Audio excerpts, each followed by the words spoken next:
Salut les amis, aujourd'hui un épisode avec Igor Farmanov, un ami du Kiss Comedy Club chez qui j'ai été jouer et vraiment c'était une discussion très sympa. On était dans un kebab à Ménilmontant, c'était très très bon, on s'est vraiment régalé et la discussion était très agréable. Je vous conseille de ne pas écouter ce podcast si vous avez faim parce que on a enregistré dans le kebab, ça fait qu'il y a des petits bruits de gens qui mangent, des petits bruits de kebab, on entend la viande qui cuit et tout. Moi-même je suis en train de finir ce montage en plein jeûne du Ramadan, donc je peux vous dire que cet épisode-là faut l'écouter le ventre plein. Comme d'habitude, merci beaucoup de laisser 5 étoiles et un commentaire sur Apple Podcast, Podcast Addict, Spotify, partout où il est possible de le faire. Je vous souhaite une excellente écoute et je vous dis à très bientôt les amis. Bis à tous, même à toi là-bas. Salut les amis, c'est Sofiane, on se retrouve pour un nouvel épisode du podcast. C'est en forgeant qu'on devient forgeron et c'est en galérant qu'on devient humoriste. Voici Galère d'humoriste avec aujourd'hui Igor Farmanov. Comment ils vont les amis? Ça va super, merci et toi? Super, très bien, on est dans un endroit magnifique. Vraiment, le lieu le plus commun de tout le monde, à savoir le grec. Évidemment, le kebab, celui dans lequel on finit après un bid en général. C'est un lieu de culte ici, vraiment, Exactement. il faut respecter tout le monde. Là, on boit l'hostie, là, c'est un petit coca. Vraiment, je crois qu'on la boit pas l'hostie en plus. C'est une hostie américaine. Ouais, voilà, c'est ça. On a... Une hostie liquide. Voilà, mais franchement, on est bien parce qu'on voulait se poser dans un endroit tranquille, avec pas trop de bruit. Le kebab, c'est cool. Parce que j'ai déjà enregistré dans des bars et tout, c'est beaucoup plus animé. Ouais. Là, on est tranquille, on est bien. En plus, c'est un kebab dans lequel j'ai mangé déjà. Et il est très très bon. J'ai mangé avec des amis ici, on s'est régalé. C'est le meilleur lieu de rencontre. Je pense que c'est parfait. C'est vraiment le lieu où il fallait. Du coup, je me pose la question. Toi qui parles justement de réconfort, tout ça, d'aller dans un kebab après un bid et tout pour un humoriste, est-ce que toi, tu as une anecdote comme ça où tu t'es retrouvé à aller te réfugier quelque part après un moment très dur sur scène? Ouais, vraiment, j'en ai un en particulier, réellement. C'est le plus dur de ma jeune carrière, on va dire. C'était un café Oscar, tu sais, sur les auditions publiques. C'est très intéressant pour s'entraîner et tout. Et c'est un système de vote, etc. Ouais. Et réellement, scène blindée, il y a France 3, il y a l'organisateur, il y a tout le monde et tout. Truc très carré, tu vois. Ouais. Et moi, je suis un peu en stress, machin, mais ça va, tu vois. Je fais la pire présentation et prestation de ma vie, ok?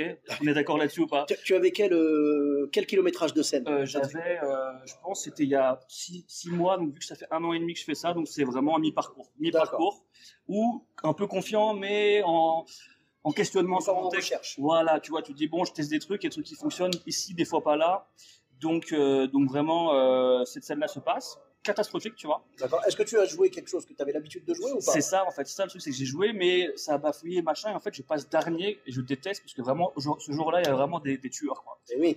Et ce qui s'est passé, c'est que, avec France 3, ils avaient l'intention de faire un petit truc sur le stand-up, etc. Et ils voulaient effectivement interviewer des gens à la fin, tu vois. Et du coup, effectivement, Monica, elle était là, et effectivement, elle nous a dit... Donc, Monica qui gère le café Oscar. Exactement. Elle a dit, bon, bah, écoutez, tous les humoristes, voilà, il y a France 3, et vous allez être interviewés pour avoir un petit passage, etc. Tu vois. Ouais. Et t'as un gars qui a joué ce jour-là, il a vraiment retourné à la salle, ça s'est très bien passé. Ouais. Et Monica, donc, du coup, va le voir et tout. Et moi, je sais qu'à la fin, on discutait un peu avec cette personne, on était comme ça, dos à dos et tout, et elle dit, viens pour l'interview. Je m'avance, elle m'a dit, non, pas toi, lui. Et voilà. Ah, comme dans les films. Exactement. Vraiment, le truc. Quand le mec il voit une femme qui arrive à la gare, exactement. Il voit la fille qui arrive et il dit elle vient pour moi et tout. Il va pour le prendre dans ses bras et en fait elle venait pour sa copine derrière. Tu vois. Ouais, c'est encore plus misérable parce que c'est en mode le chien. Tu vois, genre le chien il va pas te voir, mais il va voir la tata à côté. Tu vois, vraiment.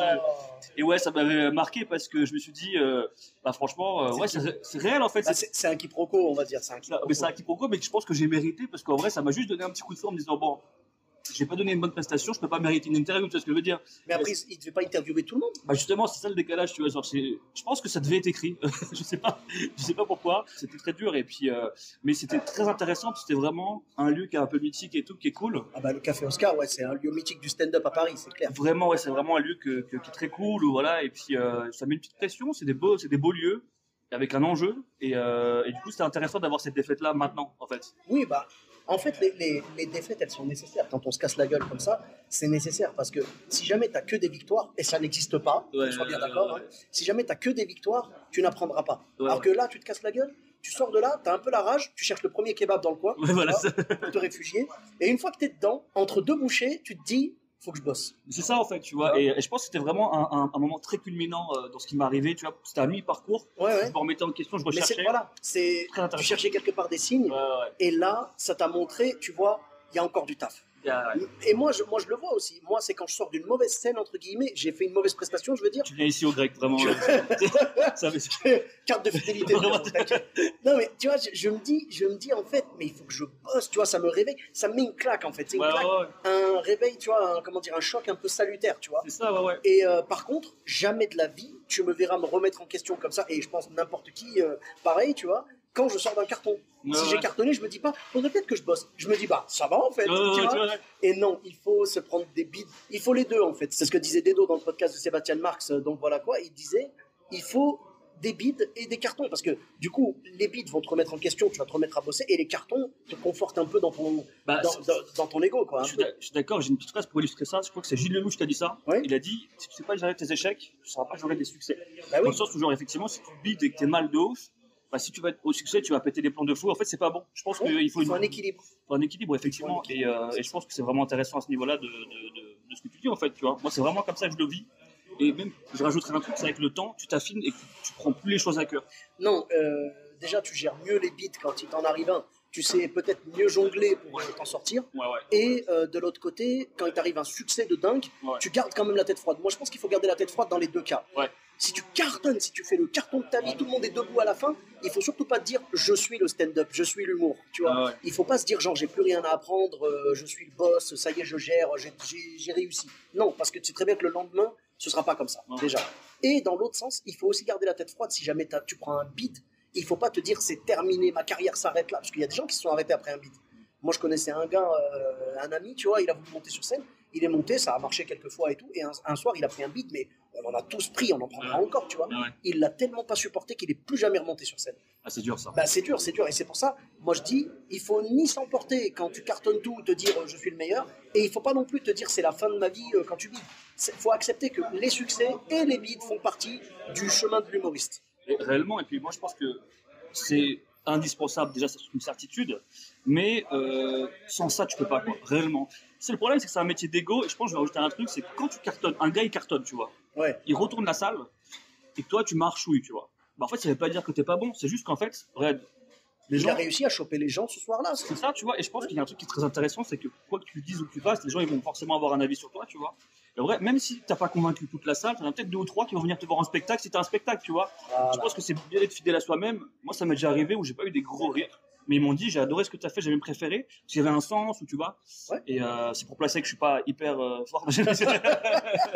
T'inquiète pas, tu sais. Non, dans ce podcast, de toute façon, tout le monde est pareil, tout le monde est à la même enseigne. On est tous des gens qui bident et on est tous des gens qui cartonnent selon les fois. Je connais pas un humoriste qui me dira je fais que des bides et je connais pas un humoriste qui me dira je fais que des cartons. Voilà, donc dans les deux cas c'est impossible. Donc t'inquiète pas, ça fait partie. Si l'humoriste qui fait que des bides, c'est François Hollande, je crois. Non, bah lui, ça fait longtemps que je l'ai pas vu au Café Oscar. Tu vois ce que je veux dire, il devrait peut-être revenir tester un peu rodé. Je te jure. Non mais c'est vrai que le bide fait mal, le carton fait du bien à l'ego, mais en même temps tu peux pas avoir que l'un ou que l'autre. Tu peux pas. Et il faut accepter, c'est tout. Regarde, moi je te jure, j'aime pas. Alors. Je vais te dire une phrase, mais la plus bateau du monde. Hein. Je m'excuse vraiment d'avance. Je présente mes excuses. Je n'aime pas bider. Je sais pas si je peux dire un truc plus bateau que ça, tu vois. Le ciel, il est bleu. Le ciel, il est très bleu. Certaines personnes seraient pas d'accord avec toi. Ça dépend. Non, franchement. Il est bleu turquoise. Non, mais j'aime pas bider. J'aime pas. C'est-à-dire que, du coup, très souvent, j'ai un truc, je le fais, ça je pourrais pas m'en empêcher, c'est quand je joue dans un endroit où j'ai jamais joué, je peux pas tester. C'est impossible. Je vais toujours jouer du sûr, entre guillemets. Quand je dis du sûr, ce soir-là, il sera peut-être pas sûr. Tu vois ce que je veux dire? Mais au moins quelque chose de testé et tout. J'ai pas envie de bafouiller ou de me retrouver avec des blagues incertaines, tu vois. Donc, toujours ça. J'ai tellement peur de bider que ça. Après, quand je dois avancer dans mon texte, je sais que je vais devoir passer par des bides.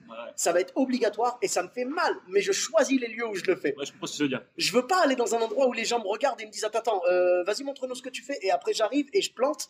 Et derrière ils vont se dire bah en fait non, tu reviendras pas, tu vois. Non, j'ai envie d'aller dans un endroit safe où les gens me connaissent et ils savent que tu vois que j'ai un niveau correct pour leur plateau et tout. Et je vais leur demander, je vais leur dire écoute, je vais jouer. Est-ce que tu penses que je peux tester ou pas? Si le gérant du plateau me dit vas-y, bah comme c'est arrivé l'autre jour avec mon frérot Rulio qui était dans le podcast il y a quelques épisodes. Oui, je connais. Voilà, tu connais Rulio. Je lui ai demandé, je dis frérot, à la base j'allais faire du sûr, mais il y avait peu de monde et tout, tu sais, et il y avait une ambiance un peu un peu dur, tu vois. Et je me suis dit, tant qu'à faire, de toute façon, même si je fais du sûr, j'aurai jamais les retours que j'ai d'habitude. Ouais, t'as raison. Donc, tant qu'à faire, c'est dur, autant tester. Bien sûr. J'ai dit, allez, je lui ai dit, frérot, je peux tester. Il m'a dit, t'es chez toi ici. Et j'ai testé, ça s'est bien passé par rapport à ce que j'attendais, ça va, c'était quand même correct, c'était loin d'être un carton, bien évidemment.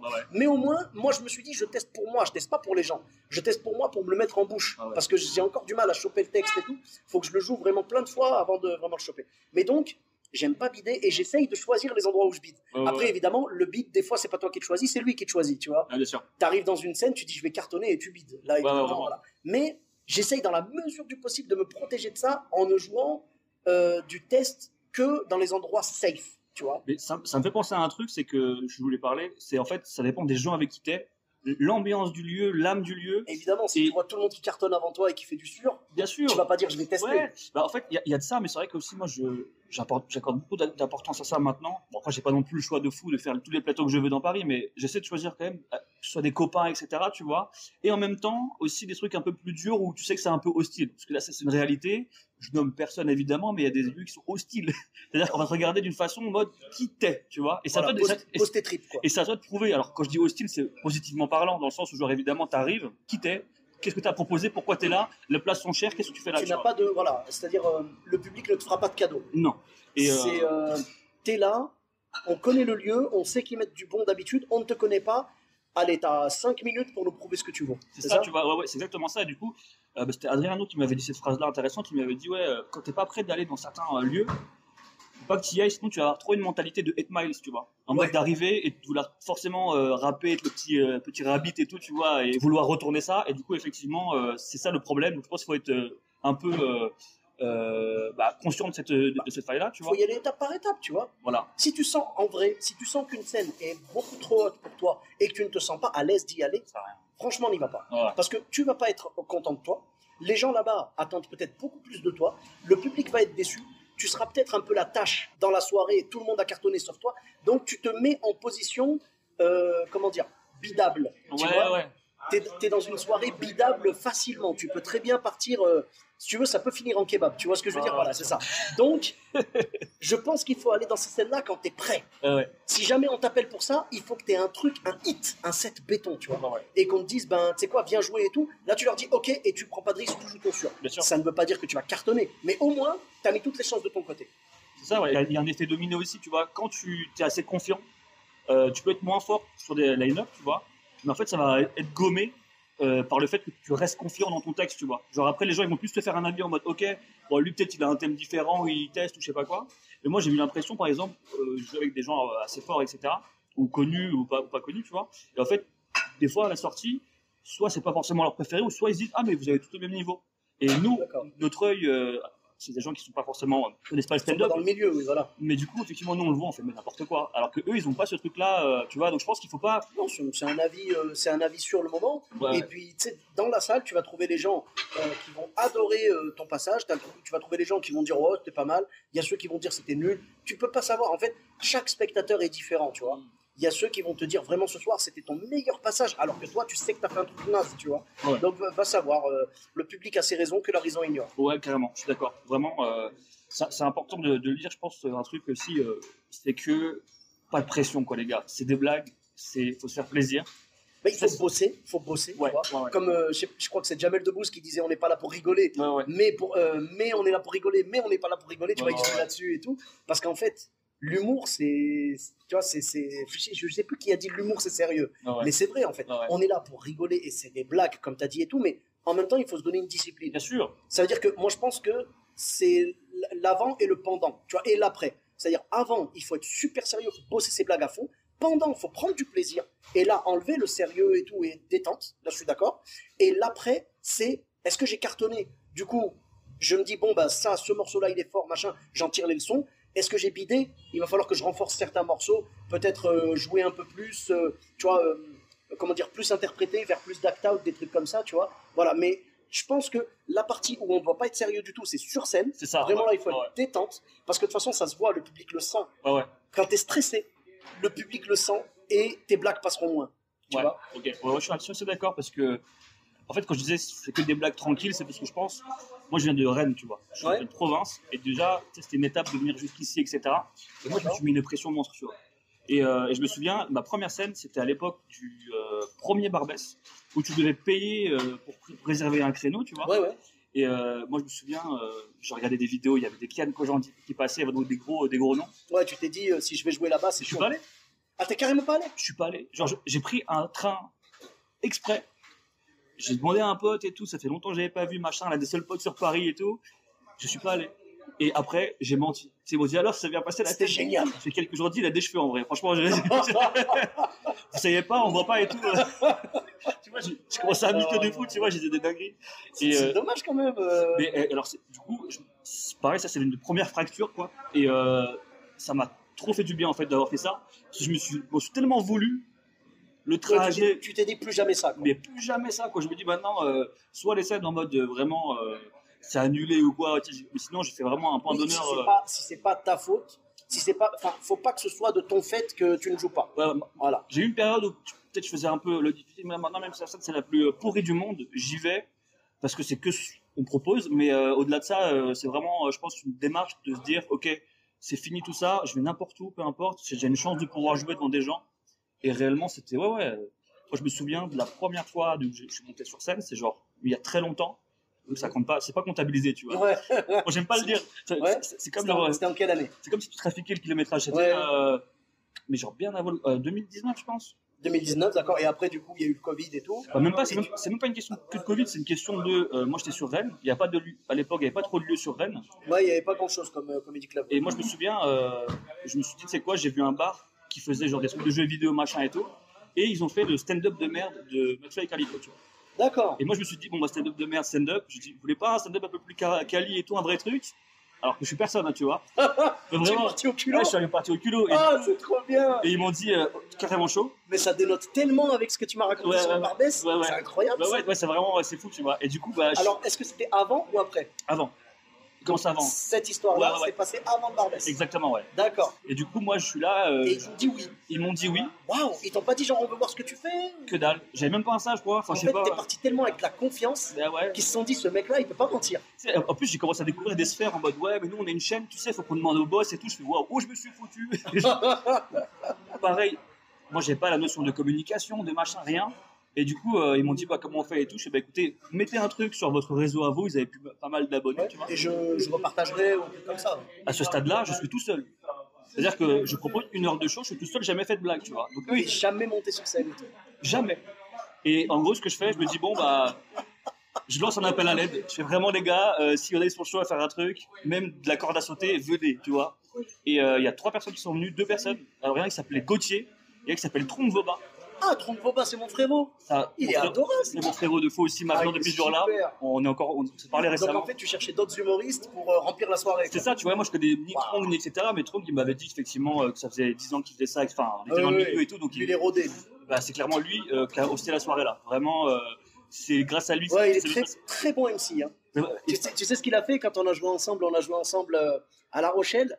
À la fin de la soirée, il a fait un passage, enfin, il a fait son passage et tout, et à la fin de la soirée, il a fait un récapitulatif du plateau, où il a singé un peu tout le monde et tout, et c'était trop marrant, tu sais, il faisait le résumé de la soirée, c'était trop bien. Moi, justement, c'est là où je me suis rendu compte de la difficulté du métier, c'est que moi, effectivement, j'avais 2-3 potes qui étaient venus, j'ai regardé récemment les vidéos, j'ai fait, ok, c'est très difficile de se revoir à ce moment-là, quoi. Et en fait... j'avais eu 1 ou 2 rires, mais moi j'étais aux anges. Réellement, pour moi, j'étais Gad Elmaleh à ce moment-là. Parce qu'à ce moment-là, tu n'en avais jamais eu avant. C'est ça. Tu pars de 0 et t'augmentes jusqu'à 2. Donc tu te dis, c'est un carton. Techniquement, t'avais augmenté ton nombre de rires. C'est fou. Aujourd'hui, t'as un regard plus critique. Ah bah là, ouais. Bah après, je suis quand même content de revoir ce truc-là, tu vois. C'est un peu comme si tu regardes une vieille photo de classe, tu te dis, Mais il faut le garder. Bah ouais. Tu sais pourquoi? Moi, c'est pareil. Ma première scène, je l'ai gardée. Je joue en chicha, moi. Et j'ai la vidéo. Et je la garde, en fait, déjà pour un côté nostalgique et tout. C'est ma première scène et tout. Tu vois, je suis attendri. Cassis Pistache, il était trop bon. Mais trop bien. Trop bien, frère. Tu vois, trop bien. Non, en vrai, je la garde aussi pour un côté garder les pieds sur terre. Ouais. Si un jour, vraiment, tu sens que tu commences à partir en vrille et à dire je suis le meilleur. Attends. T'as 5 minutes pour mater la vidéo? Regarde ça. Et là, voilà. vrai qu'on n'avait pas de Chico Red. Ah, mais voilà. Et là, ouais. C'est vrai, mais en fait, tu sais, moi, je le vois un peu comme une ancienne photo de classe. Et genre, mes blagues, c'est les enfants, tu vois. Enfin, tu sais, je fais.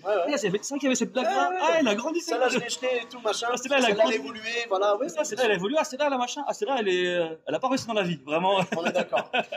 Et du coup, Tronc Boba, il y a beaucoup de tes blagues qui ont quitté le système scolaire. Ouais, vraiment. CAP, chaudronnerie.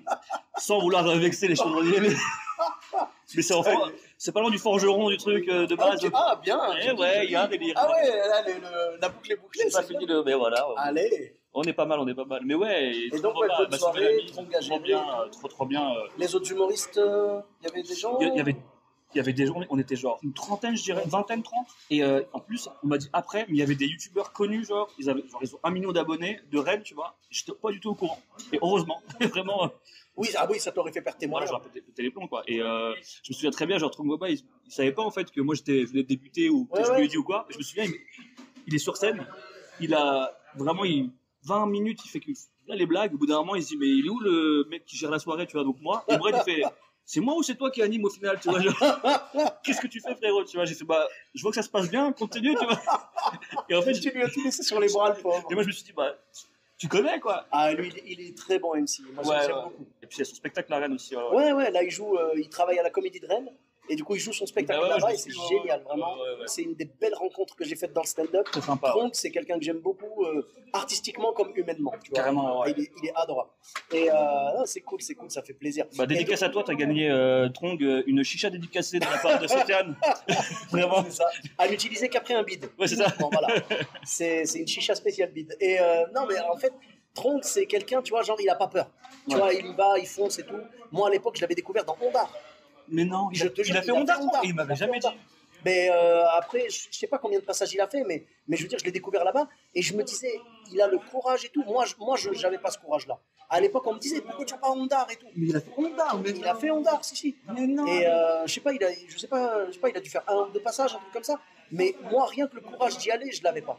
Moi, je pouvais pas. Vraiment, je pouvais pas. Et je lui ai dit quand je l'ai rencontré la première fois, donc on a discuté sur les réseaux et tout, et puis après on s'est rencontrés en vrai, on s'est kiffé vraiment. Et il y a une belle amitié artistique qui est née ce jour-là, tu vois. Et je lui ai dit vraiment frérot, j'ai du respect pour toi. Ondar, tu l'as fait et tout, et t'as eu le courage que beaucoup de gens n'ont pas eu. Mais il a fait à quel moment?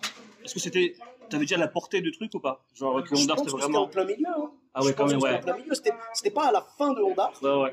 Et c'était pas dans les quoique c'était peut-être dans les tout débuts. Je saurais pas te dire, faudrait lui demander à lui exactement, parce qu'il sait quand est-ce qu'il a postulé et tout. Mais en tout cas, Ondar, ça a été une période quand même assez courte. Hein. C'était quoi, 2 ans, un truc comme ça, 3 ans? Alors j'ai pas le souvenir, j'étais pas né moi. Je crois qu'il y a eu 3 ans au total, j'étais pas né.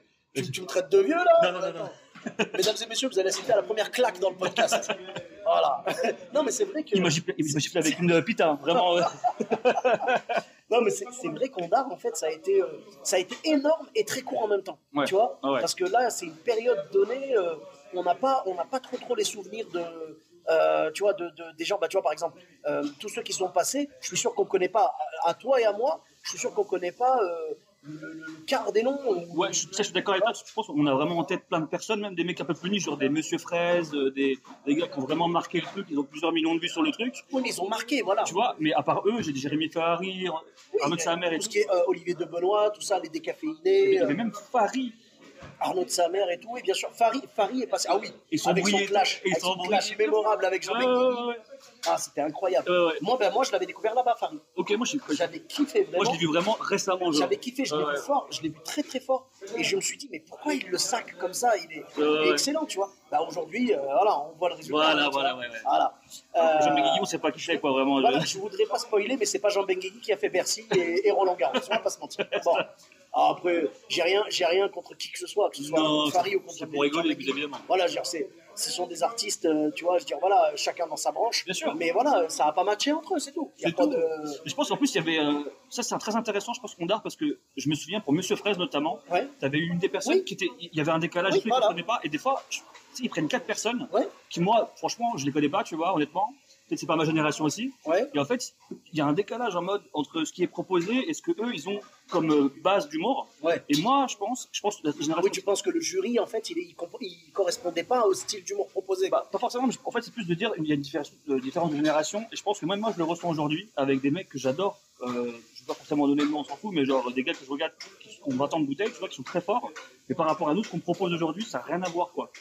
Ouais. Alors peut-être que c'est pas une question d'être moins marrant ou pas, mais je veux dire, le style, en fait, est différent. Ouais, bah, l'humour a évolué. Et ouais, mais je pense qu'à cette époque-là, c'était ça aussi, tu vois. Et le fait d'avoir vu des mecs comme Monsieur Fraise arriver avec un truc hyper absurde, alors qu'à cette époque, l'absurde, c'était moins le truc de, tu vois, ça revenait un petit peu, quoi. Et bah, je pense qu'il y avait vraiment un décalage, et c'est ça qui est dommage, quoi, tu vois. Mais après, je pense que l'avantage dans cette émission, c'est que même si tu n'avais pas le jury avec toi, tu pouvais avoir le public avec toi. Ah oui, c'est vrai. Ouais. Voilà. Donc Monsieur Fraise, même s'il se faisait saquer des fois ou je sais pas, le public le kiffait. Ouais. Et du coup, l'essentiel, c'est quoi? C'est de remplir ta salle après. C'est pas de faire l'émission et tu vois. Voilà. En tout cas, moi, la question se posait pas. J'ai pas eu le courage de le faire. J'en avais pas l'envie et je sais pas. Je me disais non. Je pense que très honnêtement, je vais pas te mentir là-dessus. Je pense que je me serais fait buzzer, tu vois. Pourquoi? Parce que moi, après, il y a combien de temps ça déjà? Il y a moins de 10 ans. C'était il y a 10 ans. C'est ça. Et est-ce que tu avais ton texte plutôt, comment tu le sentais à l'époque? Tu jouais bien moi, mon texte, il n'était pas encore tout à fait sûr. Je commençais, tu vois. Ouais, tu commençais à ce moment-là. Ouais, je commençais, mais je pense que j'aurais eu du mal parce que, tu sais, au bout d'un moment, genre, tu sais, ils t'imposent des sujets. Ouais, ah oui, c'est sûr ça. Voilà, et moi, en fait, le problème, c'est que, tu sais, par exemple, je peux pas faire des sujets sous la ceinture, quoi. Tu vois. Okay, ouais. Donc, si on me proposait un sujet un peu trop chaud, j'aurais pas pu le traiter ou je l'aurais mal traité. Et du coup, je me serais fait cartonner. Mais même sans ça. Même sans ça. Oui, j'aurais pu voir avec eux. J'aurais pu leur demander s'il vous plaît, me mettez pas des trucs. Sinon, tu aurais été dans Malaise TV, tu sais, comme le gars là qui avait deux faces. Qui avait deux faces. Oui. Alors lui, franchement, tu vois, regarde, je sais très bien qui c'est Vincent Leroy. Tu sais qui c'est lui? C'est le co-auteur de Labajon. Mais non. Et il a été co-auteur à l'époque d'Olivier de Benoît. Oui. Mais il est trop fort. Donc en fait, voilà, il est trop fort. C'est juste qu'il y a des gens comme ça, sur scène, c'est moins bon. Mais moi, il m'a appris un truc que j'ai revu il y a pas longtemps sur des mecs qui ont un peu de bouteille. Genre, faut jamais dire c'est la faute du public. Jamais. Oui, ce jour-là, il avait insulté le public. Et en fait, c'est ce qu'il a. Je crois que c'est l'une de. Laurent Ruquier lui a dit ça. Laurent Ruquier lui a dit on dit pas parce qu'il a dit public de merde. Ouais, voilà. Mais je pense que c'était un système de défense. Et genre, moi, c'est vrai que je le regardais un peu avec mépris et tout, inhabité et tout. Alors que maintenant, en faisant le métier, tu sais ce que c'est. En fait, c'est un mécanisme de défense. Et des fois, tu dis des trucs nuls. Et je pense que c'est ça aussi le risque de dire des folies à la télé ou autre. Parce que des fois, quand t'es pris de court, tu sais, t'as un système d'urgence qui rentre en toi, tu vois, et tu dis des trucs que t'as dans ton cœur, en fait. Mais ouais, après, non, quand je dis des dingueries, pas dans ton cœur, justement. Des trucs.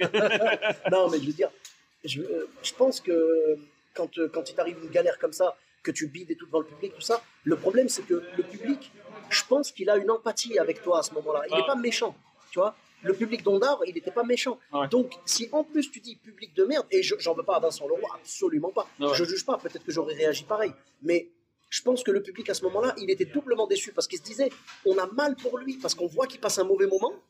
Et en plus, il nous insulte derrière. Ouais. Donc, c'est pas cool. Nous, on veut que rire. Tu vois, l'émission s'appelait On ne demande qu'à en rire. Ouais. Tu vois, eux, c'était ça. C'était on ne veut que rire, en fait. On ne veut que rire. On n'y arrive pas. Et en plus, on se fait insulter par-dessus. Ouais. C'est pas cool. On n'a pas compris ta proposition. Tu vois, c'est ça. Donc, je pense que c'est une incompréhension entre les deux. Mais ça n'enlève rien au talent de Vincent Leroy. Clairement, je te dis, voilà, moi, je suis super content. Je me renseignais parce que la Bajon, j'aime beaucoup ce qu'elle fait. Oui, et ben, c'est son co-auteur. C'est lui qui filme à chaque fois. Olivier de Benoît aussi. Elle lui disait, vous couperez. C'est à lui qu'elle parlait. Mais elle, tu vois, ça, pour le coup, c'est un humour où genre c'est pas du stand-up ni rien, mais la Bajon, je kiffe. Elle est excellente. Elle est trop forte, vraiment. C'est vraiment des bonnes blagues et tout. Bien sûr. C'est très très bien quoi ce qu'elle fait. Ouais, c'est très cool. Et donc, voilà, tu vois, moi, Vincent Leroy, quand j'ai su justement qu'il était passé donc co-auteur d'Olivier de Benoît et co-auteur de la Bajon, j'étais trop content pour lui parce que je me suis dit, c'est une belle revanche, tu vois, c'est dommage. Et il y a des gens, faut pas leur en vouloir ou pas, il y a des gens à leur place. Elle est sur scène, il y a des gens à leur place, elle est derrière un bureau pour écrire les blagues. Ouais. Et dans les deux sens, ça peut ne pas marcher. Il y a des gens qui peuvent être nuls à écrire des blagues, mais ils sont bons à interpréter, donc ils ont besoin de co-auteurs. Okay. Et il y a des gens qui peuvent être d'excellents auteurs, mais tu les mets sur scène, c'est le flop. C'est une bonne question que tu me poses là dans ma tête, c'est que est-ce que tu donnes du crédit à un gars qui n'écrit pas ses blagues? Exemple, je vais te donner un exemple miroir où Rihanna n'a pas écrit une chanson depuis 10 ans, tu vois. Elle interprète. Ça n'enlève rien à son talent. Ouais. Et du coup, moi, en faisant ce métier-là... Oui, t'as envie que les gens écrivent leur propre truc. Je sais pas, en fait, je me dis, mais du coup, qu'est-ce qui lui donne la légitimité d'être là? Parce qu'en fait, moi, je pense que le parcours que je vois, moi, aujourd'hui, que je prends, c'est justement le bid, le machin, etc. Mais si on écrit pour toi, t'es pas à l'abri du bid, mais je sais pas, je pense que t'as une distance. Tu dis, bon, c'est pas moi qui l'ai écrit, et tu vas taper sur ton co-auteur. C'est pour ça que moi, j'en veux pas. Justement. Je comprends ce que tu veux dire. Moi, je suis d'accord avec les gens qui font ça quand c'est assumé. Quand ils arrivent sur scène et qu'ils terminent leur spectacle en disant merci à mon co-auteur, nanana, nanana, tu vois, voilà. Pour moi, si quelqu'un écrit avec quelqu'un d'autre, c'est pas un problème à partir du moment où il l'assume. Mais s'il joue le côté ah non, c'est mon spectacle et tout machin, non, c'est pas cool, tu vois. Il faut juste que la personne elle assume, parce que avoir un co-auteur, c'est pas du tout un problème. Déjà pour moi, c'est juste la différence entre quelqu'un qui aura un co-auteur, donc c'est-à-dire que lui-même va travailler et il va travailler avec quelqu'un. Que quelqu'un qui va juste interpréter. Après, en humour, je sais pas s'il y a vraiment des gens qui interprètent seulement. C'est du style, ils achètent le texte directement, mais ça doit exister sûrement. Genre, ils achètent le texte directement d'une personne et ils l'interprètent. Moi, je pense que c'est plus de la coécriture à chaque fois, tu vois. Et dans ces cas-là, ça me dérange pas parce que c'est un ping-pong. C'est un peu comme Kian Kojandi avec Navo et tout, tu vois. Je pense en spectacle, non, mais en chronique, oui. En chronique, c'est autre chose. En fait, en chronique, c'est voilà. Chronique, c'est autre chose. Parce que mais pourquoi Parce qu'il y a tellement. Après, la personne peut donner, bien sûr, elle peut écrire elle-même et écrire avec ses co-auteurs et tout. Mais il y a tellement de travail à faire quand tu fais une chronique tous les jours. Comment tu peux être bon tous les jours comme ça? C'est impossible. Guillermo Guise. Excellent. Après, je suis sûr qu'il a. Ah, Guillermo Guise, c'est un de mes préférés. Mais j'ai vu que tu as fait un podcast avec lui. Oui, la première partie aussi, j'ai vu. Il est super, il est génial. Je t'ai stalké, mec. Avec plaisir, t'inquiète. Il est vraiment adorable et il est doué comme pas possible. Et je pense que. Ça me préférait. Si t'écris en fait des chroniques, tu vois, moi par exemple, si jamais un jour j'accède à un truc où je dois écrire une chronique par jour, je prendrai forcément des co-auteurs. Mais par contre, hors de question, moi dans ma tête, hors de question de faire un truc 100% qui n'est pas à moi. Tu vois, ce sera. Voilà. En fait, c'est intéressant parce que c'est un peu comme des brainstorming. Des fois, je suis d'accord avec toi, tu vois. Mais en fait, des fois, c'est vraiment du travail mâché et que effectivement, est donné comme ça à l'humoriste et que le gars, il le fait, tu vois. Je sais pas, j'ai pas d'exemple du tout. Et je sais pas s'il y en a qui le font, tu vois. Mais tout à l'heure, tu parlais de Rihanna. En France, tu vois, on avait l'exemple de Johnny. Johnny, apparemment, je sais pas combien de chansons il a écrites, mais apparemment, non. Il les écrivait pas. Tu vois, c'était Goldman, des trucs comme ça, qui écrivait des chansons. Voilà. Mais donc, pour moi, ça me dérange pas à partir du moment où c'est assumé. Après, ça dépend du niveau. En fait, je pense que ça dépend à quel niveau aussi, quoi, tu vois. Oui, ça dépend de la charge de travail qu'on te demande. Comme on parlait des chroniques, tu vois, si tu dois fournir un nouveau travail tous les jours, là, tu es obligé d'avoir des co-auteurs, tu vois, je pense. Il y a un autre truc, ça me fait penser, c'est genre ce qu'on appelle le mouvement des blagues Twitter. Tu vois ce que c'est ou pas? Genre les gars qui vont piocher sur Twitter. Ouais. Non mais ça c'est du plagiat. Mais voilà, tu vois, ça m'intéresse parce que je voulais en parler. J'ai un truc là-dessus, tu vois, il y a beaucoup de blagues qui peuvent être similaires. Ok, ça c'est une réalité, tu vois, tu peux avoir des mêmes idées et tout. Mais il y a ce truc là vraiment des blagues Twitter qui est très très drôle parce que quand toi tu suis un peu Twitter, tu les vois déjà. Ouais. Et il y a un autre truc aussi, c'est qu'il y a certaines personnes à un certain niveau, tu vois. En fait, tu sais, on leur donne la légitimité de cette blague-là parce qu'ils sont connus. Et ça, alors que ça fait 2 jours qu'un gars l'a posté sur Twitter. Tu vois ce que je veux dire? Oui, c'est pas cool. C'est pas cool. Ça, c'est le monde du plagiat, malheureusement. Ouais. C'est comme ça. Et j'ai aucun respect pour ces gens-là. Ouais. Zéro respect. Moi aussi, ouais. Si t'as kiffé sa blague, va le voir en privé et tu lui dis je veux te l'acheter. Est-ce que tu acceptes ou pas? Et là, le mec, tu lui achètes sa blague, c'est comme ça. Moi, perso, je préfère écrire mes propres blagues, tu vois. Ouais. Mais au moins, si la blague, tu l'aimes tellement que tu veux la prendre, fais-le dans les règles. Mais après, il y a aussi un truc qui est intéressant là-dessus sur les trucs Twitter, c'est que je pense que toutes les blagues existent. C'est pour ça qu'on dit genre trouver une blague. C'est juste qu'il faut les trouver. Tout a déjà été fait. Et du coup, je pense que des fois, tu as des idées qui peuvent être en résonance avec certaines, tu vois, sur des trucs et tout. Mais par contre, tu vois, genre, tu le sais en connaissance de cause qu'elle existe déjà et que toi, tu as eu la même idée. Tu la fais pas. Bah, tu la fais pas. Voilà. Moi, je pense que la règle, elle est très simple. Mais très bien claire. sûr. Et même, il y a un autre truc aussi, c'est que genre, quand tu as un doute, le fais pas.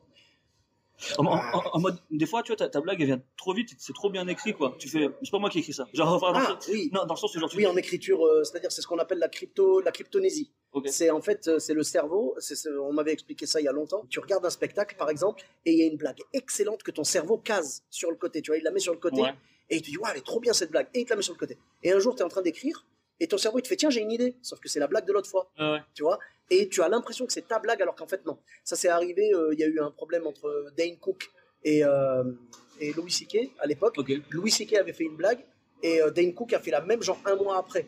Et il était persuadé que c'était la sienne, alors qu'en fait non. Et ils se sont rabibochés et tout machin, ils en ont parlé, il n'y a pas de problème. Mais c'est pour dire. Il a la même chose avec Verino aussi récemment là. Ouais. Il avait poussé un vieux truc à lui, tu vois. Et il s'est fait défoncer en mode ouais, t'as copié, machin, etc. Et en fait, c'était juste la même idée de, je sais pas si c'est Fari ou pas. Ouais. Et en fait, du coup, il s'est expliqué en disant, bah, moi, ça fait des années que j'ai fait cette blague-là. J'ai ressorti ce truc. Ouais. Et en fait, c'est clairement, ils ont eu la même idée, ça se voit, tu vois, c'est pas ils sont pas volés en plus. Voilà, bah, évidemment. C'est sûr, mais du coup. Genre Fari et Verino, tu sais que c'est des bosseurs. Voilà, tu vois, c'est sûr qu'ils sont pas volés. De toute façon, il y a des gens, on sait, si jamais on te dit un tel a sorti une blague et quelqu'un d'autre a sorti une blague, tu dis non, mais attends, le gars là, celui qui a sorti, comme par hasard, le deuxième, Voilà, là, c'est pas une coïncidence, quoi. Il y en a certains, on sait. Mais bon, voilà, c'est comme ça. En tout cas, le plagiat, pour moi, c'est pourri. Et je préfère avoir des blagues moyennes, mais que ce soit les miennes, que de voler des punchlines, quoi. Je suis d'accord avec toi. Voilà. Faut accepter. Et puis, il faut passer par les bides et par les kebabs d'après bides, du coup, pour avancer, c'est tout. Faut accepter ça. C'est dur. De toute façon, on a choisi un métier dur. On n'a pas choisi le truc le plus facile. En fait, c'est vrai que, déjà, il y a une illusion sur ce métier-là. C'est très long. Il y en a déjà, et puis il y en a beaucoup qui se disent ah mais moi je fais marrer les copains, je peux monter sur scène. Ça c'est de l'humour social, bon, apparemment on appelle ça. C'est de l'humour en mode tête. T'as un pote, moi j'ai des potes, ils sont tellement drôles quoi, et tu les mets sur scène, ils se tuent parce que c'est pas pareil. Mais parce que c'est pas le même travail. Quand tu fais des blagues devant tes potes ils ont les références, ils ont de la sympathie pour toi, ils te connaissent. Tu peux faire n'importe quelle blague, ils ont un background derrière. Quand tu arrives devant un public qui ne te connaît pas, et la plupart du temps c'est ça, tu peux faire n'importe quelle blague et tout machin, les gens ont zéro info sur toi. Tout ce qu'ils ont, c'est ton apparence physique. C'est tout. Donc toi, tu vas balancer une blague, s'ils n'ont pas la ref, c'est mort en fait. Donc, il n'y aura pas la sympathie, et même les copains, des fois, ils peuvent rire par sympathie pour toi, tu vois, je dirais. Là, le public n'a aucune raison d'être sympathique envers toi. Ça, et en vrai, je pense que c'est l'erreur que font beaucoup de gens, et moi, je pense que je l'ai fait aussi un peu au début, c'est que je suis assez, je dis pas marrant, mais en mode, je bien rigoler avec les gens et tout. Et je pense que je suis beaucoup plus marrant avec mes potes que sur scène, réellement. Parce que, en fait, on confond souvent les deux, quoi. C'est que t'as l'humour social avec tes potes et tout, et l'humour sur scène. Et du coup, moi, je suis arrivé avec cette confiance-là en mode, je vais tuer. Tu vois? Écoute, moi, j'ai eu ça avec une amie une fois. Elle voulait venir jouer chez nous sur un plateau. Et je lui ai dit, tu sais quoi, écris un petit, tu sais, c'est une comédienne de théâtre. Je lui ai dit, vas-y, écris un petit 5 minutes, et tu viens, tu vois. Et elle me dit, non, c'est cool, t'inquiète, je gère et tout, j'ai l'habitude avec mes potes, je vais raconter des bêtises et ça va passer, tu vois. Je lui dis, ok, c'est comme tu veux, tu vois. Moi, je lui avais conseillé d'écrire. Elle n'a pas voulu. Ok, je respecte, et c'est une excellente comédienne de théâtre. Excellente. Elle est arrivée le soir même, elle a voulu improviser, elle est partie devant le public et tout, elle a commencé à improviser, et elle a pris un four, malheureusement. Et je me moque absolument pas. Mais à la fin, elle est venue me voir, et elle m'a dit, la prochaine fois, j'écrirai. Je dis, je dis, voilà, c'est ce que je te disais, parce qu'en fait, le public n'a pas tes rêves, et il n'a pas la sympathie pour toi, ni rien. Le public, il arrive, t'es marrant ou t'es pas marrant. C'est tout. Il n'y a pas de, je l'aime bien, machin. Non. Mais la promesse, elle est forte, quoi. C'est-à-dire que c'est mieux d'être politique, je pense, parce que tu sais que tu vas pas les respecter, tes promesses, mais là, en mode, c'est petite blague pour mes gauchos, ça. Et en fait, là, la promesse, elle est très dure. Moi, je suis là. Regarde-moi. Vous m'écoutez, j'ai un micro dans les mains. Vous me regardez, vous m'écoutez, vous ne parlez pas, et je vais vous faire rire. C'est horrible. Alors là, si tu ne respectes pas ta promesse. En fait, c'est nous, on est exigeants. C'est pour ça, moi, j'ai ce truc-là maintenant de dire merci pour votre présence réellement, parce que. Merci d'être là. Moi, je sais pas quoi du tout. Mais... Genre, c'est vous, c'est moi. Enfin, je vous remercie vous, quoi. Oui, genre, moi, je le dis à la fin de mon spectacle. Je dis aux gens, sans vous, il n'y a pas de spectacle. Parce qu'en somme, genre, on est tellement. Et pourquoi tu m'écouterais moi plus qu'un autre? T'es tout le temps sollicité pour tout, et là tu m'écoutes moi, mais merci, vraiment, merci. Après, si je suis marrant, là c'est toi qui me remercie, quoi. Mais là, le rire fera le remerciement. Ouais, c'est ça. Si tu rigoles, je suis payé. Mais mettez dans le chapeau quand même. Faut pas déconner. Moi, tu vois, ça m'est déjà arrivé où genre un soir où j'avais un beau chapeau, tu vois. À ce moment-là, j'avais pas trop de thunes, donc ça m'a vraiment aidé. Mais j'ai pas beaucoup marché, tu vois. Et un autre jour, j'ai cartonné, j'ai pas eu de chapeau, et je te jure, j'ai pris ça 4 jours là. Ouais, parce que t'étais en hors line-up. Ouais, par exemple. D'accord. Je vois ce que tu veux dire. En fait, moi j'ai remarqué ça. Les chapeaux n'ont aucune logique. Ouais, c'est vrai, c'est très drôle. C'est très drôle. Les chapeaux n'ont pas de logique. Moi j'ai remarqué que les soirs où... Tous les chapeaux, c'est les chapeaux d'Harry Potter en mode tu sais pas ce qui va sortir de bas. C'est le choix-pot. C'est entrée gratuite, sortie au choix-pot. C'est trop vrai ce que tu dis. Il n'y a pas de logique au chapeau. Il n'y a pas de logique. Moi j'ai remarqué, ça fait 10 ans que j'ai vu des chapeaux et tout, des trucs comme ça. J'ai remarqué que les chapeaux, des fois, tu peux cartonner la soirée, elle est géniale. Et le chapeau, vous allez repartir avec 5 balles, 10 balles chacun. Et il y a des soirées où c'est dur et tu as de la souffrance et tout. Et tu repars avec 80 balles, 100 balles, tu vois. Va savoir, il n'y a pas de logique. Après, bien sûr, il y a certaines logiques. Des fois, c'est nul et tu repars avec un chapeau pourri. Et des fois, tu es excellent et tu repars avec un excellent chapeau.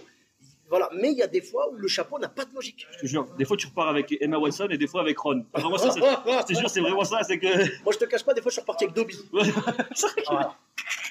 Tu sais, 0 €, tu connais 0 €. Tu sais, des fois où on se regarde entre humoristes et on demande même pas de chapeau. Tu sais, quand t'as un couple qui est resté, t'oses pas parce que tu dis, déjà c'est limite nous qui devons les payer parce que c'est vrai. Grâce à eux on a pu jouer. Et t'oses pas leur demander parce que tu sais que vous êtes 5 ou 6, le couple, vu qu'ils sont que 2 dans la salle, si jamais tu leur fais passer le chapeau, ils savent que ce qu'ils vont mettre dans le chapeau va être partagé en 5 ou 6. Donc ils ont la pression, ils vont devoir mettre plus. Mais moi je pense que ça c'est acquis déjà dans le. Enfin, il y a des gens naturellement, ils vont le faire sans qu'on leur demande. Il y a aussi un autre truc qui est très drôle, c'est les gens qui font le passe-passe. C'est-à-dire qu'en gros, soit ils n'ont pas aimé, soit ils n'ont pas d'argent, mais c'est pas grave. Et tu sais, ils sont là comme s'ils passaient genre à côté de la police. Tu sais, genre ils passent comme ça, ils sont gênés de ouf, et comme si c'était coupable, et ils font bah désolé, il y a un petit distributeur à côté, vous inquiétez pas, je reviens. Et ils reviennent très rarement. Très rarement, vraiment. Et après, je fais les croises au grec et tout, tu fais mais qu'est-ce que tu fais là, Sophia? Ouais, c'est ça. Ah, t'avais pas d'argent pour le chapeau, mais t'as l'argent pour un grec. Tu vas couper tous les moments où je fais de la grossophobie depuis tout à l'heure. T'inquiète pas, il n'y a pas de problème. C'est un podcast bienveillant, il n'y a pas de grossophobie ici. Il n'y a que des gens sympas dans ce podcast. Bon, en vrai, je remets dans le contexte. Sauf un, mais je dirais pas qui. Je remets dans le contexte parce que je parle de grec, parce qu'on est dans un grec. Attention, ça n'a rien à voir avec. Voilà, t'inquiète pas. Et surtout que je suis beaucoup plus gros que Sofiane. Hein, vraiment, vous ne le voyez pas à la Mais non, t'inquiète pas. On est généreux, on n'est pas gros, d'accord? Ouais, on est généreux. En tout cas, merci pour ta générosité dans ce podcast. Merci à toi, Sofiane. C'était un plaisir de te recevoir. Et puis, où est-ce qu'on peut te retrouver sur les réseaux sociaux? Moi, c'est Igor.Farman, Farman. D'accord. J'ai raccourci, mais vraiment c'est Farmanov, mais personne ne prend la suite. Donc Farman, ça fait un petit truc un peu fudge, tu vois, j'aime bien. Et voilà, j'essaie de m'intégrer. Farman, moi je vois ça comme un cowboy, tu sais. Ah ouais? Genre, tu sais, un peu comme Far West. Ok, ouais. Genre Farman et tout, ok, d'accord. Et voilà, et donc du coup, voilà, et puis je mets mes stories, etc. Et puis j'ai aussi le Kiss Comedy Club, c'est un plateau où t'es venu. Et reviens quand tu veux d'ailleurs. Avec grand plaisir. On essaie de construire un truc sympa, c'est dans le 20e à Gambetta. Yes. Et puis franchement, on a une bande de copains, big up à tous les frérots du Kiss. Yes. Parce que voilà, on aime ce lieu très bien, vraiment c'est très cool. Mais parfait, écoute, je mettrai l'Instagram donc Igor Farman et le Kiss Comedy Club. Voilà. Ça, et tous les mardis et samedis maintenant. Voilà. Super, écoute, je vous réécrirai en même temps pour revenir jouer avec grand plaisir. Et pour ma part, vous me retrouvez sur tous les réseaux sociaux, Sofiane Taï, E2TAI, sur Facebook, Twitter, YouTube, Instagram et TikTok. N'hésitez pas à laisser 5 étoiles et un commentaire sur Apple Podcast, Podcast Addict, Spotify, partout où il est possible de le faire. Je vous dis à très bientôt pour un nouvel épisode. Bisous à tous, même à toi là-bas.